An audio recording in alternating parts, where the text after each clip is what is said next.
नमस्कार, आप देख रहे हैं न्यूज़ एजेंसी और मैं हूं भारती। इस वक्त मैं मौजूद हूं झज्जर में और मेरे साथ है तस्वीरों में आप देख पा रहे हैं कि राजेश धनखड़ मेरे साथ मौजूद हैं और सोशल वर्कर हैं।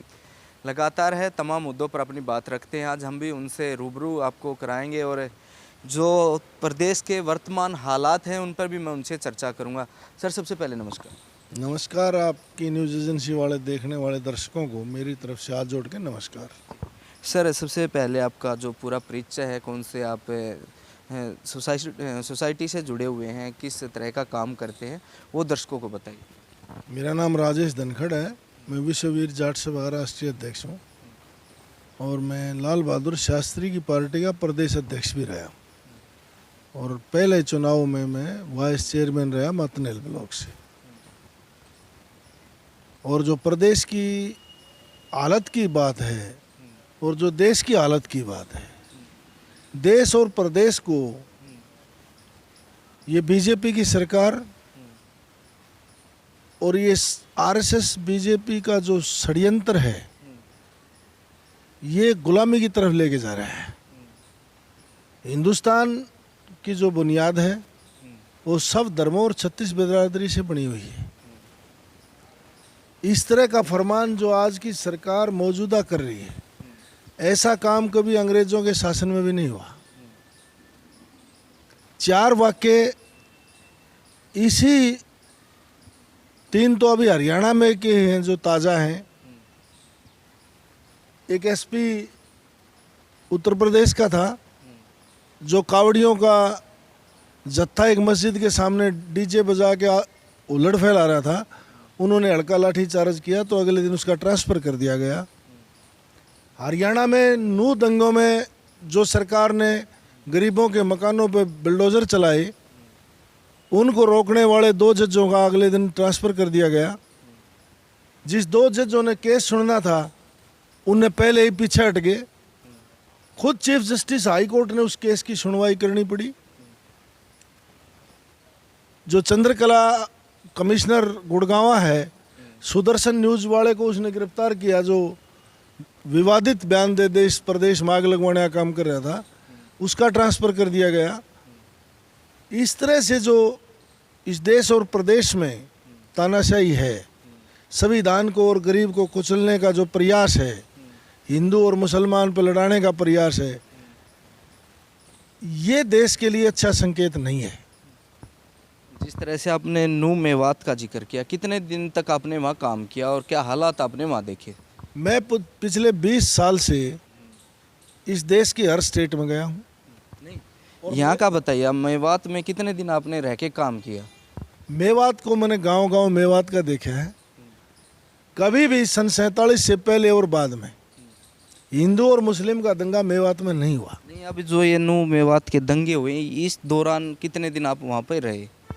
मैंने 5 बार मैं वहाँ गया हूँ। ये दंगा कोई हिंदू और मुसलमान का नहीं था। ये एक जो नागपुरी पिस्सू हैं, जो पैसे लेके नाचने वाली बुलबुल हैं, उन लोगों ने प्रायोजित दंगा था और मणिपुर से ध्यान हटाने के लिए ये दंगा सरकार ने करवाया था। किस तरह आपको लगा कि मणिपुर से नज़रें हटाई जा रही हैं? मणिपुर के ऊपर जब प्रधानमंत्री जवाब नहीं देता, देश के 21 सांसद वहाँ दौरा करके आए हैं, लड़कियों के गुप्त दंगों में हाथ दिया गया, नंगी घुमाई गई, सर काट दिए गए। एक कारगिल के जो फाइटर फौजी था, उसकी औरत की इज्जत लूट ली गई उसके सामने नंगी करके। उसने रोना पड़ा मीडिया के सामने आके कि मैं देश की सीमाओं के लिए तो लड़ सका, पर आज अपनी औरत की इज्जत नहीं बचा सका। क्या ऐसे देश के प्रधानमंत्री, गृह मंत्री और सरकार का इस देश में राष्ट्रवाद है? ये राष्ट्रवादी लोग हैं। इनके आगे पीछे पाकिस्तान, हिंदू, मुस्लिम जात पात पर लड़ाना, ये जात पात पर लड़ा के 2024 की फसल काटना चाहते थे। हम सब कमेरे लोगों ने मिलके इनके जो प्रायोजित दंगा था उसको इनको नंगा करने का काम किया। और कल की जो मेवात में पंचायत है, इनको एक एक आदमी को हम ये बता देंगे कि तुम्हारा षड्यंत्र अब इस प्रदेश में नहीं चलने वाला। जिस तरह से आप वहाँ रहे, आपने वहाँ के लोगों से बातचीत की, क्या कुछ सामने निकल के आया या सरकार पे आप डायरेक्ट बोल रहे हैं कि एक प्री प्लान था, आप ऐसा ही आपका मानना है? कि प्री प्लान तरीके से कार्रवाई की गई, सारा उनको वहाँ पे भेजा गया, लेकिन जनता समझदार हो गई है। कल की पंचायत के क्या मायने रहेंगे और आपने क्या क्या बातें की और क्या वहाँ से निकल के आया मेवात के अंदर? मेवात का तो झगड़ा ही नहीं है। मेवात का कोई आदमी उस यात्रा में ही नहीं था। यात्रा तो करना। पत्थर फेंकने वाले कौन थे? ये पत्थर फेंकने वाली, पैसे लेके नाचने वाली बुलबुल हैं। बीजेपी में भी मुसलमान हैं जो पेड़ लोग हैं, हमारे समाज में भी बहुत लोग पेड़ हैं। जिस तरह से 2016 में धर्मशाला के अंदर था, अपने लोगों से आपके झज्जर के झज्जर में धर्मशाला फुकवाई गई, उनमें झज्जर के लोग तो नहीं थे। किसान आंदोलन में बढ़ती सब्जियों में रेत बगाया गया। जो वर्ल्ड में हमारा झंडा फहराने वाली बेटियां, वो जगह बता सकते हैं जहाँ ये किसान आंदोलन में रेत, आप बता रहे हैं कि रेत फेंका गया? आज सिंह बॉर्डर में साथ ले चलूंगा। जिनके खाने पकाए सरदारों से मिलवाऊं। मैं 13 महीने बॉर्डरों पे ही था। ये वही लोग हैं जो इस देश में देर सवेर आके और भेष बदल के कमेरे वर्ग को दबाने और कुचलने का काम करते हैं। कभी किसी दलित की बेटी को रात को जलवा दिया जाए, कभी किसी की बहन बेटी को मणिपुर में नंगा घुमाया जाए, कभी मेवात में प्रदेश से लोग छाट छाट के यात्रा निकलवाई जाए। क्या कारण था कि आज तक वहाँ पूरे प्रदेश के लोग यात्रा निकालने के लिए नहीं गए? क्या बिट्टू बजरंगी कह रहा था कि तुम्हारा जीजा रहा है, माड़ा तैयार रखना? क्या एक गरीब के घर में भी कोई बड़े से बड़ा बदमाश ये कह के जाएगा मैं तेरा जीजा रहा हूँ, माड़ा तैयार रखना? तो उन्हें तो चप्पल छोड़ के भाजना पड़ेगा। मेरा सवाल आपसे ये है कि सर, आपकी जो संस्था, क्या नाम बताया था आपने उसका? जाट सभा है हमारी, जो जिसके अध्यक्ष हैं आप? हाँ। क्या वो क्या विश्ववीर जाट सभा है। हमने 2006 में आंदोलन लड़ा इस देश में, जब जाटों को लुटेरा लिखा गया। उस संस्था के द्वारा कोई कैंपेनिंग चलाई गई हो शांति के लिए, कोई कैंप लगाया गया हो मेवात के अंदर, आपकी तरफ से क्या किया गया उस संस्था के द्वारा? आज पूरी मेवात में किसी आदमी का वहाँ यात्रा निकालने का, कैंप लगाने का कोई आदेश नहीं है। नहीं, आपकी संस्था ने क्या काम किए वहाँ पे? हम तो अपना काम कर रहे हैं। कल की पंचायत बुला ली और नहीं, वहाँ जब ये हुआ उसके बाद आप गए, आपने जाके हालात देखे, फिर संस्था का काम आता है ना, कैंप लगाए जाए, शांति बनाई जाए, उनसे बातचीत करके मसला। अरे भैया वहाँ बहन है सब, 144 है, कौन लगाने देगा कैंप? कैंप थोड़ा बहुत तो आप कैसे लगाओगे? आप पत्रकार हो, जहाँ पुलिस लग रही है, धारा 144 है, एक दो आदमी जाके आपकी संस्था के कर सकते थे काम? कैसे कर सकते हैं? 2 आदमी तो कर सकते हैं ना, ज्यादा नहीं। कैसे कर सकते हैं? आप भी तो गए ना उसी दौरान? मैं गया हूँ, मैं अपने लोगों से मिला हूँ जाके डायरेक्ट। और भी तो इसी तरह जा सकते हैं। इस तरह से किसी के घर में जाके नहीं होती ये बातें, ये होती है। आप भी तो गए, आप घरों में नहीं गए तो कहाँ बुलाते थे उनको? किसको? मेरे जो जानकार लोग हैं मैं उनके पास गया, हिंदू भी हैं मुसलमान भी हैं। इस तरह से यात्रा शांति जब होती है कि 50 आदमी इकट्ठे होकर एक यात्रा निकालें शांति की, इस तरह से अपने घरों में जाके डायरेक्ट पूछना, इंक्वायरी करना और यात्रा निकालना और सभा करना अलग अलग मैटर हैं। आप किस वे में पूछ रहे हो कि जब धारा 144 थी? मैं आपकी संस्था के बारे में जानना चाहता हूँ कि आपकी जैसे पहले श्रीलंका में इस तरह के होते थे दंगे फसाद, तो शांति सेना भारत से जाती थी, वहाँ पे कार्य करती थी, रुकवाती थी। इसी तरह से आपका जो आपका नाम बताया, राष्ट्रीय अध्यक्ष आप हैं, पूरे देश की जिम्मेवारी आपकी है। इस तरह से आपका कोई जत्था हो, आपका कोई समूह हो जो इस तरह के दंगों में जाकर वहाँ की असली सच्चाई को सामने लाकर उसको सच्चाई सामने आई जब तो हमने कल पंचायत बुलाई है। और ये तो पहले भी हुए, यहाँ से हरियाणा से भी गए हैं। कौन गया है? ओम प्रकाश धनखड़ है शायद, उनका भी एक मेरे साथ ही है वो भी, कल भी मेरे साथ जगह, हमारी खाप का प्रधान है ओम प्रकाश धनखड़, रोजाना हमारे साथ इंटरव्यू दे रहा है। हम शुरू दिन से प्रयास कर रहे हैं, वो तो हमारी खाप का है। और हम तो जिम्मेवारियां निभा रही हैं। जिस संगठन से आप आते हैं उस संगठन के बारे में बताइए। हमारे जो आप जिम्मेवारी आपके हमारे संगठन में सबसे पहले जिस खाप से हम चल रहे हैं, हमारी खापों का सबसे ज्यादा प्रतिनिधित्व है। इसमें खापों का एक बहुत बड़ा रोल है। औरंगजेब और आप खाप में हैं किसी पद पे? मैं जब अपनी संस्था में हूँ तो मुझे खाप में तो उस संस्था के बारे में बताइए ना, उसने क्या काम किए मेवात में? अरे भैया मेवात में जब समय कल करेंगे ना, एकला किसान संगठन थोड़ी करेगा, एकली खाप थोड़ी करेंगे। कल क्या करेगा आपका संगठन? किसका? आपका संगठन। जो हमारे विचार हम खुल के रखेंगे, जो हमारे विचार हैं वहाँ खुल के रखेंगे। लोग हमारे विचार अगर ठीक हैं, लोगों को उसको एक्सेप्ट करेंगे। और जिस दिन ये दंगा शांत हो जाएगा उस दिन मेवात में गांव-गांव जाकर इस बात को भी तय करेंगे कि जो गोकशी कराने वाले लोग, मानना है कि अभी दंगा शांत नहीं हुआ है। दंगा शांत वहाँ के लोगों में नहीं है।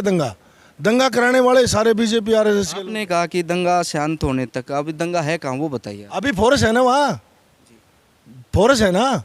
जब तक वहाँ फोर्स है, किसी आदमी की एंट्री कैसे कराओगे, कि कैसे यात्रा निकालोगे? है किसी के कानून के खिलाफ तो हमने जाना ही नहीं ना, हम तो कानून के दायरे में रह गए। ये पंचायत भी राजस्थान में बुलाई हमने, मेवात के बॉर्डर के ऊपर, कि कोई हम दंगा कराने के लिए नहीं जाते, हम आग लगाने के लिए नहीं जाते। हमने भी खूब आंदोलन करे हमारे बैनर के नीचे। इस प्रदेश में एक माचिस तक भी सीख नहीं चलाई गई। शांति प्रिय हो यार, हमारी मांगे मानी सरकार ने, हमारी टिप्पणियां हटाई, कभी भी 1% भी कहीं आगजनी नहीं हुई। ये आगजनी इस सरकार के बाद ही हुई है। 700 बार कम से कम इंटरनेट बंद कराया इस हरियाणा में, जब 9 साल के अंदर। क्या मुख्यमंत्री है? मुख्यमंत्री का ये काम है अगर तीसरे दिन लेकर इंटरनेट बंद करा दे। जब वहाँ का एसपी छुट्टी भेजा गया, डीसी छुट्टी भेजा गया, और इतना बड़ा इनपुट था इनके पास, आईबी की रिपोर्ट थी, इंटेलिजेंस की रिपोर्ट थी कि यहाँ दंगा हो सकता है, उसके बावजूद इन्हें फोर्स क्यों नहीं लगाई? उसके बाद फोर्स लगाने का क्या था? सरकार की कहाँ कमी मानते हैं आप? और मेरी कमी है, विपक्ष की कमी है, अगर आप पत्रकारों की कमी है। जब सीआईडी आईबी किस लिए हो है, इंटेलिजेंस किस लिए होती है? मान लिया हमने इनके पास कुछ नहीं, विपक्ष में बैठे हूँ तो कहने का हकदार है। चीफ मिनिस्टर के पास तो आईजी है, सीआईडी है, आईबी है, इंटेलिजेंस है, सीबीआई है, रा है, सब कुछ है। क्या नहीं इनके पास? क्या इस देश में सुरक्षा के मद्देनजर इस देश की जो खुफिया विभाग काम कर रहे हैं? क्या इस देश का जो खुफिया तंत्र वो फैल है या नहीं है? ये तो आप बताएंगे कि आपकी नज़र में क्या है क्या नहीं है। जिस तरह से वहाँ पे गोलियाँ चली, घर तोड़े गए, उसको किस तरह से देख रहे हैं? बिल्कुल गलत हुआ है। मेवात का तो कोई आदमी गोली चलाने वाला नहीं। जो आम मेवात का बासिंदा है, मेव है चाहे हिंदू है, उन लोगों का कोई आपस में विवाद नहीं था। सारे ये बजरंगी बिट्टू जैसे लोग थे, इन लोगों ने आग लगवाने का काम किया है। नहीं तो हर साल कावड़ के सीजन में मेवों ने शिविर लगाए हैं, लोगों की सेवा करी है और उनको खाना खिलाया है। 84 को उसकी जब यात्रा चला है, मेवों घर में बिस्तर देते हैं, वो शरबत पिलाए हैं, खाना खिलाए, उनको चाय भी पिला रहे हैं। इसी में कैसे हुआ ये? मणिपुर का इतना बड़ा पार्लियामेंट नहीं चलने दिया विपक्ष ने, सारा उससे ध्यान हटाने के लिए इस मेवात को जड़वाना था और मणिपुर से ध्यान इस तरफ लाना था। मोनू मानेसर के कितनी भूमिका मानते इस मामले में?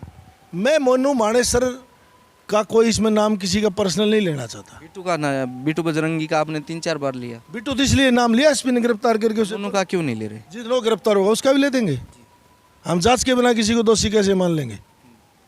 हम तो अभी दोषी नहीं है आपकी नज़र में? मैं कह रहा हूँ, मैं ये भी नहीं कहता दोषी नहीं है, ये तो एसपी बता होगा वहाँ का। जब उसको अरेस्ट करेगा तो हम कहेंगे दोषी है।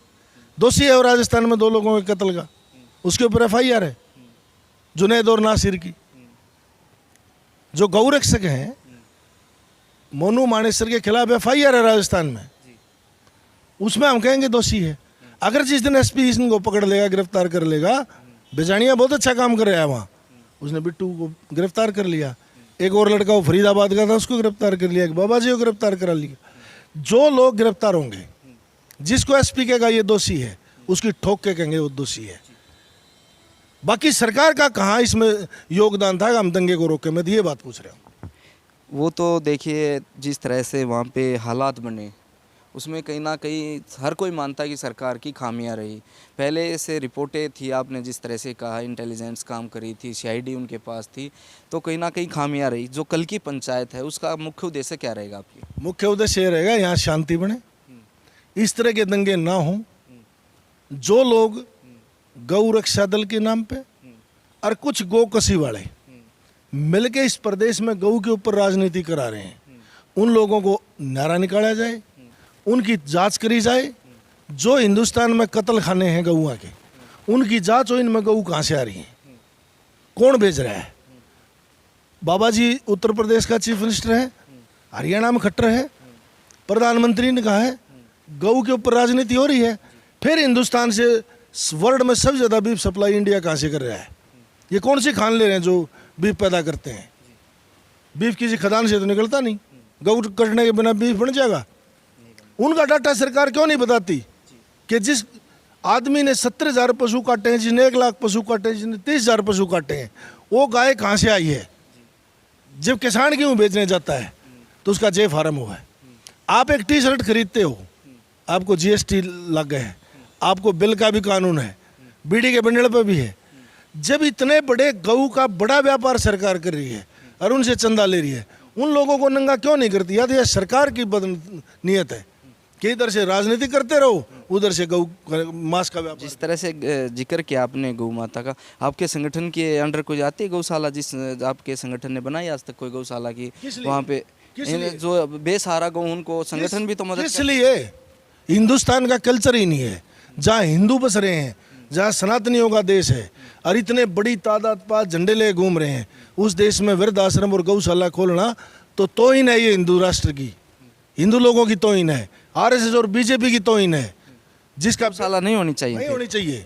हर घर में हिंदू अपने गऊ बांध है, तो गौशाला की जरूरत नहीं है। आपके घर पे है? मेरे घर पे है गऊ, मनोहर लाल के घर में है, नरेंद्र मोदी के है, अमित शाह के है, योगी के है, यहाँ के एमएलए जो के फार्म हाउस पे तो दिखाते हैं। फार्म हाउस को छोड़ो ना, वो तो मंदिर रहता में नहीं। फार्म हाउस की माँ का लोग का है, वो तो आश्रम है।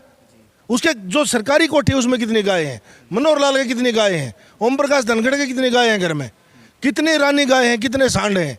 दूध पीने के लिए गाय खरीद लें और उसको फिर चलती कर दें। ये घंटे का गौ रक्षक हैं।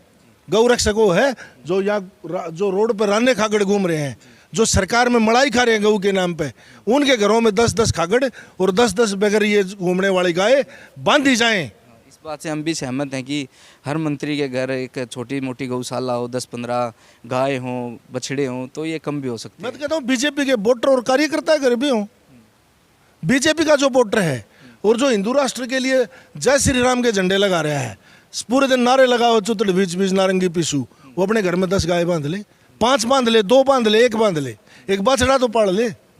गौशाला में जाते हैं ये लोग। चलो ये तो हो गई यहाँ के मेवात मसले पर। 2024 सामने है, किस पार्टी की तरफ आपके संगठन का कोई इशारा रहेगा? किसी संगठन से आपका तालमेल? इस देश में 2 ही संगठन रहने हैं, एनडीए और इंडिया। नहीं, हरियाणा में जैसे जहाँ हम बैठे हैं ये कार्यालय एनएलडी का है। नहीं, हम तो बैठे हैं, इस कार्यालय के ऊपर तो जाने की बात नहीं है। इस देश में 2 चुनाव होने हैं, एनडीए वर्सेस इंडिया। नहीं, मैं हरियाणा प्रदेश की बात कर रहा हरियाणा हूँ। प्रदेश में भी ये सारे इकट्ठे होंगे, हरियाणा प्रदेश में भी इकट्ठे होंगे। आप किस पार्टी को अच्छा मानते हैं हरियाणा में कि वो उसका राज आए, वो अच्छा नेता है? किस में देखते हैं? जब तक आप किसी रेस्टोरेंट के शीशे देख के बताओगे, अगर इसमें खाना अच्छा मिला खा के बताओगे। वो तो अंदर तो जाना पड़े, वोट तो हमने डाली है ना। रेस्टोरेंट का तो जिक्र ही नहीं। रेस्टोरेंट आपकी एज हो गई, आप राष्ट्रीय अध्यक्ष हैं। ये मैं कह रहा हूँ ना, जब तक आप किसी सरकार के या किसी नेता के बारे में जब तक नहीं कह सकते, जब तक उसका राज नहीं आता। जी, 2005 से पहले जो राज था इनेलो का, वो कैसा राज मानते हैं? बढ़िया राज था, इस तरह के दंगे नहीं होते। हुड्डा राजा है, वो कैसा रहा? वो भी बहुत बढ़िया था। बंसीलाल का ही बहुत बढ़िया था, भजनलाल का ही बहुत बढ़िया था। इनका खराब है। इनका खराब प्रदेश कितनी बार जल गया। जब गरीबों के घर जलाए, जहाँ 37 बच्चे जाट आंदोलन मरवा दिए, 750 किसानों का ये खून चूस गए। वर्ल्ड में टॉपर जो लड़कियां झंडा फहराने वाली थी, उनके मुंह पे जूते सार के रखवा दिए। ब्रजभूषण से यौन शोषण करा दिया। 4 किसानों के ऊपर अपने गृह में कुश्ती की सदस्यता भी रद्द हो गई। गृह राज्य मंत्री से 4 किसानों पर जीप चढ़वा दी, कुचलवा दिए। रात को बेटी जलवा देते हैं। क्या इस देश में यही होगा? आप मानते हो इस चीज को? नहीं, गलत है वो ये पूरे। प्रजातंत्र में मुझे एक खासियत बताओ इस सरकार की। नुकसान मैं आपको बताऊं, 1 मिनट रुकिए। जो आप नुकसान बता रहे हैं बेटियों पे जो अत्याचार हुए, उसका नुकसान है वो पूरे कुश्ती जगत ने अभी भुगत रहा है। और आज सदस्यता रद्द हो गई है। ये एक कुश्ती के लिए काला दिन भी है। मैं आपको बताऊं कि कल की जो खबर थी, वो जो ओलंपिक संघ ने है वो सदस्यता है वो रद्द कर दी है कुश्ती से। 9 साल की कामयाबी बता दो, 9 साल की कामयाबी बताओ। 9 साल की एक कामयाबी बता दो मुझे। 100 स्मार्ट सिटी बन गई, पेट्रोल डीजल 40 रुपये हो गया, सिलेंडर 300 का मिल गया, हर हॉस्पिटल में सरकारी सेवा मिल रही है, कितने कॉलेज बना दिए। सब चीज़ करने के लिए कौन सी पार्टी सक्षम लगती है ये बताइए ना। फिर आप इनके अलावा जो भी पार्टी आएगी, आप किस तरफ जाएंगे? आप बताइए। किस तरफ? या आप चुनाव लड़ेंगे? जो बीजेपी को हराओगा मैं उसके साथ जाऊंगा। अभी राजस्थान भी रहूंगा 4 महीने, मध्य प्रदेश भी जाऊंगा, छत्तीसगढ़ भी जाऊंगा, झारखंड भी जाऊंगा। आप बादली से आता आपका गांव? मेरा गांव झज्जर माव है। मेरा चुनाव ना लड़ना मैंने, ना मैं जीवन में चुनाव लड़ूंगा। मैंने इनकी कब्र खोदने से मतलब है। कांग्रेस के भी हम खिलाफ थे, हमने कांग्रेस के राज में भी आंदोलन किए हैं। आप यहाँ एक बार यहाँ जो दर्शक देख रहे हैं उनके लिए ये बताइए कि यहाँ कौन सी पार्टी अच्छी रहेगी? मैं कह रहा हूँ यहाँ दो आपकी नज़र, आपका अपना एक निजी विचार दीजिए बस। यहाँ पर इलेक्शन ही दो तरह का होना है, बीजेपी वर्सेस, चाहे आप इनेलो की बात करो चाहे कांग्रेस की करो, ये सब इकट्ठे होने हैं, इकट्ठा चुनाव होना है। एक देश में दो ही मुद्दे हैं आज, एक कमेरा है, एक लुटेरा है। दो सरकार चला रहे हैं, दो देश बेच रहे हैं। वही चलाने वाले सरकार का ड्रामा, वही देश बेचने वाले। दो खरीद रहे हैं, दो बेच रहे हैं। क्या कारण था? जब देश में कोरोना का एक ड्रामा कराया गया और अडानी अंबानी की तो पूंजी बढ़ गई, आप जैसे जो लोग पूरे दिन मेहनत करे हैं उनके नीचे चले गए। क्या कारण था ये? इस देश में किसकी पूंजी बढ़ी है? प्रति व्यक्ति आय कितनी है? बेरोजगारी कितनी है? शिक्षा और स्वास्थ्य का क्या हाल है? क्या मुख्यमंत्री का ये हाल है कि प्राइवेट स्कूलों में बच्चे को पढ़ाओगे 1100 रुपये सरकार देगी, सरकारी में पढ़ाओगे कुछ नहीं मिलेगा? क्या इस देश में हो क्या रहा है? मेरे को समझ से बाहर है कि एक गरीब आदमी का जो हम 28% जीएसटी दे रहे हैं, जो 28% गवर्नमेंट जीएसटी दे रही है, आप भी दे रहे हो, हम भी दे रहे हैं, और सारा देश दे रहा है कि बीड़ी के बिनल पे भी जीएसटी है, खाने पे भी जीएसटी है, दूध पे भी जीएसटी है, हर चीज़ पे लगाई इन लोगों ने। क्या इस देश को शिक्षा स्वास्थ्य के बिना और सुरक्षा के बिना ये देश तरक्की करेगा? अगर जिस देश में कश्मीर फाइल्स फिल्म को फ्री दिखाया जाए, टैक्स फ्री कराया जाए, और जिस देश में दवाई के ऊपर और किताब के पीछे तो वो बोलते हैं कि हम हिंदुत्व को बढ़ावा देते हैं, और किताब के ऊपर और दवाई के ऊपर जीएसटी लगाया जा, वो फिर क्या दे रहे हैं? हिंदुत्व तो जब बचेगा जब शिक्षित होंगे, जब शिक्षित होंगे। अरे भैया एक बात बताऊं आपको, कल भी प्राइम मिनिस्टर ने संकनाद कर दिया है विकसित भारत का चंद्रयान। हाँ, ये इसरो इसी ने तो बनाया है। ये राम मंदिर में तो इंजीनियर बैठे थे, ये राम मंदिर में तो बैठे थे ना इंजीनियर, इसी ने तो इंजीनियर पैदा करे, इसी ने इसरो बनाया। नहीं, वो तो इसरो के नहीं पूरे देश को गर्व उन पे, तो नहीं, आपको भी गर्व होना चाहिए। मेरे को तो बहुत ज़्यादा गर्व है। मेरे को तो गर्व उन लोगों पे है जिन लोगों ने अपना एक एक पैसा टैक्स देकर इसरो को खड़ा किया। इस देश के 140 करोड़ लोगों पे गर्व है, किसी सरकारों पे नहीं है। राम मंदिर में थे ये इंजीनियर। ये जो चंद्रयान गया, ये 2024 के इस मुद्दे पर तो चुनाव नहीं लड़ लेगी बीजेपी, इस पे चंद्रयान। अरे भाई, ये लोग उतने फुद्दू नहीं रहे हैं। बीजेपी ने 2 बार इस देश को टेस्ट करा। एक तो 20 साल से पहले गणेश को दूध पिलाया रात में, सारे लोग कटोरी उठा रहे थे। एक कोरोना में जो आप जैसे जर्नलिस्ट लोग हैं, जो MA LB कर रहे हैं, डॉक्टर हैं, इंजीनियर हैं, उन लोगों से इन्हें ताली और थाली बजवा दी। क्या इस प्राइम मिनिस्टर का इतना अंधविश्वास? क्या देश की सरकार का ये काम है कि मंदिर और मस्जिदों के ऊपर बात करें, शमशान और कब्रिस्तान पे बात करें? देश की सरकार शिक्षा और स्वास्थ्य पे बात करें, मंदिर और मौलवी कब्रिस्तान और शमशान पे, मंदिर पे बात करें, मस्जिद पे बात करें। ये सरकार नहीं, ये एक षड्यंत्रकारियों का गिरोह है। और इन लोगों का पीछे से इतिहास उठा के देखो, जब से RSS बनी, 3 राज्य में जिन्ना के साथ सरकार बनाई, बगैर बुलाए भारत के पार्लियामेंट को बगैर बताए नरेंद्र मोदी पाकिस्तान में बिरयानी खाने गया। 22 लड़कियां इनकी मुसलमाना के ब्याही गई, RSS की, जो बीजेपी के लीडर हैं। क्या आप मुझे पत्रकार एक चीज़ बताओ, इस देश में 350 किलो RDX है, उसका पता करा लिया कहाँ से आई थी? 3000 किलो ड्रग्स जो अडानी के पोर्ट पे पकड़ा गया, पता लगा? आपने उठाया किसी से सवाल? हमारा काम तो देखिए, जहाँ तक हमारी कोशिश रहती है हम आवाज़ उठाते हैं, और सोशल मीडिया जहाँ तक है वो ठीक ठाक काम भी कर रही है। 44 जवानों की शहादत परिप्लान हुई कि वैसे हुई? वो देखिए, जो वहाँ के जो हालात हुए उस पे ना आप वहाँ मौजूद थे ना हम वहाँ मौजूद वहाँ जो मौजूद था वो आदमी ये कह रहा है कि प्री-प्लान मरवाए हैं। सत्यपाल मलिक का शायद आप ही बता दो, जो वहाँ का गवर्नर, स्टेटमेंट, वो जो वहाँ का गवर्नर है वो कह रहे हैं प्री-प्लान मरवाए। अपने राज के लिए जो अपनी माँ को नोटबंदी में 90 साल की बेचारी औरत को लाइन में लगवा सके है, 40 जवान उसके लिए बढ़े। आप अपनी अपनी छाती बहादुर के बताओ, आपकी माँ की कितनी उम्र है? होगी 60 के आसपास। 60 साल की अपनी माँ को आप लाइन में लगा दोगे? अगर कोई इस तरह की कंडीशन अगर आई तो क्या कंडीशन थी? जिसका बेटा प्रधानमंत्री है उसकी माँ के ऊपर कंडीशन है? वो तो उसने ये दिखाने के लिए किया होगा क्या सारे देश के कैमरे के लिए कानून है। क्या सारे देश के लिए कैमरे उसी पे लगाएंगे कि मोदी की माँ नोट बदलवा रही है? क्या प्रोपगंडा नहीं था ये? जिस दिन 44 जवान मरे थे ये मगरमच्छ पकड़ रहा था, इसको नहीं पता था इस बात का? जब 4 बच्चों को लेके सीमा हैदर यहाँ जाती है इंडिया में, क्या प्रधानमंत्री से पूछा किसी पत्रकार ने सवाल कि आपके देश के अंदर 4 बच्चों को लेके सीमा हैदर आ रही है, कैसे एंट्री करी देश के अंदर? तो आतंकवादी कितने आते होंगे देश में? आतंकवादी कितने आते होंगे? वो तो देखिए अंतर्राष्ट्रीय जो सीमाएं हैं रोज इनकाउंटर भी होते हैं, ऐसी बात नहीं है कि वहाँ नहीं ढेर होते हैं आतंकवादी।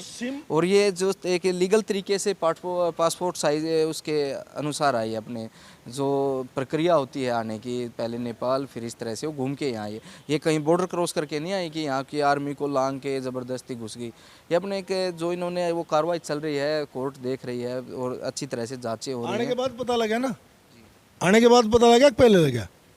वो तो देखिए जहाँ से कोर्ट में शादी के लिए डॉक्यूमेंट ले गई जब पता लगा ना, तो सरकार कहाँ है? आंधे पीछे हैं, कुत्ते कहाँ हैं? इस देश में राजनीति थोड़ी है, षड्यंत्र चल रहा है, राज थोड़ी चल रहा है। अगर राज चलता तो 3000 किलो ड्रग्स के ऊपर बात नहीं होती, 350 किलो RDX पे बात नहीं होती, 100 स्मार्ट सिटी बात नहीं होती। प्रदेश के रोड़ा क्या हालत है? कितने पावर प्लांट लगाए मनोहर लाल खट्टर ने? ओम प्रकाश चौटाला जिस दिन सरकार छोड़े गया 8000 करोड़ रुपए हरियाणा सरकार के खाते में छोड़े गया। भूपेंद्र गया जिस दिन 70,000 करोड़ का कर्जा सर था। मान लिया उसने यूनिवर्सिटियाँ बढ़ाई हैं, पावर प्लांट लगाए हैं, विकास कराया, कुछ और भी खा भी लिए होंगे। आज 4 लाख करोड़ रुपया कहाँ से कर्जा होगा हिंदुस्तान हरियाणा सरकार पे? 4 लाख करोड़ सरकार की खामियां हैं। खामियां नहीं, लुटेरे हैं। खामियां होती है कि कोई आदमी काम ना करे। इनके एक एक मंत्री का मेरे सामने जो आदमी बस के डंडे पकड़ के जाते प्राइवेट स्कूल में नौकरी करे थे, जब मेरे पास 2 गाड़ी थी, वो लोग आज 15,000 करोड़ के, 5,000 10,000 करोड़ के मालिक हैं। कहाँ से आया? पूछा है कोई? कितने मंत्री? एक आधे व्यक्ति का नाम बता सकते हैं जो इस तरह के? सब मैंने एक बात बता दूं, पैसा किसके पास नहीं जो बीजेपी में MLA और मंत्री रहे? मनुष्य आदमी है ना। एक दो नाम आप बताओ जो आप बता रहे हैं, प्राइवेट बस पे जा रहे थे। मुझे तो वो बता दो जो आपने जिक्र किया, आपने बता भी सकते मैं तो ये पूछ रहा हूँ, मैं सारे कह रहा हूँ, आप एक का नाम पूछो। जितने इनके मंत्री रहे हैं, जितने MLA रहे हैं, मुझे एक आदमी बता दो जो 100 रुपये किराया मांग के जाता हो। जी वो तो देखिए जो बात आपने की पहले उसका आप जवाब दीजिए। जो एक 8 के 8 मंत्री हैं जो पिछली सरकार में थे, आज जो मंत्री इनका हाल देख लेना। तो प्रदेश का 4 लाख करोड़ रुपया गया कहाँ? आपने मिला है कुछ? नहीं, हमें तो कुछ नहीं। कोई चंदा मिला हो? कोई आपको बड़ी गाड़ी दे दी हो? कोई प्लाट दे दिया हो? फ्लैट दे दिया हो? कहाँ गया फिर ये 4 लाख करोड़ रुपया? देखिए वो तो गवर्नमेंट का काम है कि किसका। अरे भैया, जब 4 लाख करोड़ रुपए को खा जा तो गवर्नमेंट का काम है। आप RTI लगा सकते हैं ना, लगा दीजिए। आप RTI लगा के जवाब मांगिए उनसे, कहाँ गए? कि आपको नहीं पता? RTI में दे दें जवाब? आप लगा के तो देखिए मिलेगा। मैंने तो बहुत RTI लगा ली भाई। तो 1-2 RTI का जिक्र कर सकते हैं। कौन सी का पूछोगे? जो लगाई है आपने वही बता दीजिए। कौन सी का पूछोगे? मैंने RTI लगाई कि हिंदुस्तान में सबसे ज़्यादा बजट किस स्टेट को दिया गया? गुजरात को दिया गया। हिंदुस्तान में सारी स्टेटों को जितना पैसा दिया गया, इतना के लिए गुजरात को दिया गया। क्या देश में न्याय है? नहीं, इस तरह से जो जिस तरह से कहते हैं सबका साथ सबका विकास, तो सबको बराबर होना चाहिए। होना चाहिए ना।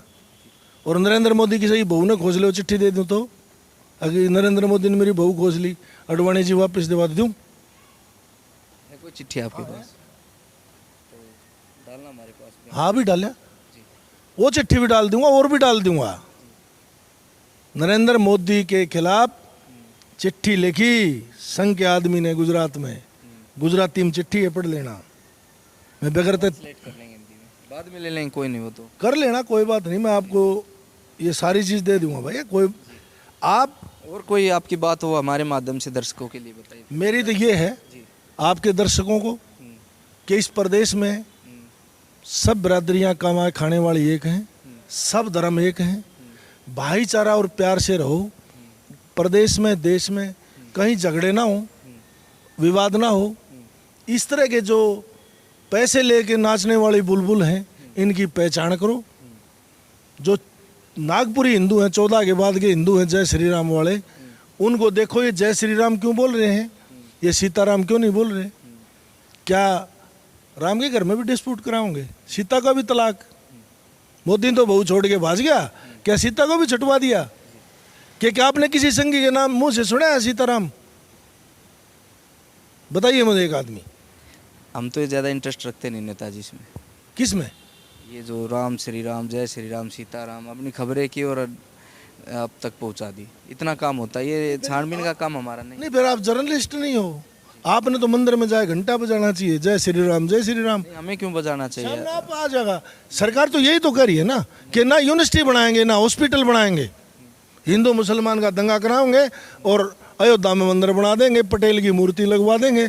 देश में ना शिक्षा पे बात होगी ना स्वास्थ्य पे बात होगी, और देश का बच्चा अगर शिक्षित होगा तो ये सवाल करेगा। शुक्रिया बातचीत के लिए। तो तमाम मुद्दे थे जो इनकी बातें थी वो आप तक हमने पहुंचाने की कोशिश की और लगातार है बेबाकी से अपनी बातें रखी। और आगे की भी जो पंचायत होगी उसके बाद भी हम इनसे नू मेवात पर बातचीत करेंगे और जो प्रदेश के हालात हैं उनसे भी आगे भी इनसे रूबरू होने की कोशिश करेंगे। जब तक बने रहे हमारे साथ और देखते रहे न्यूज़ एजेंसी।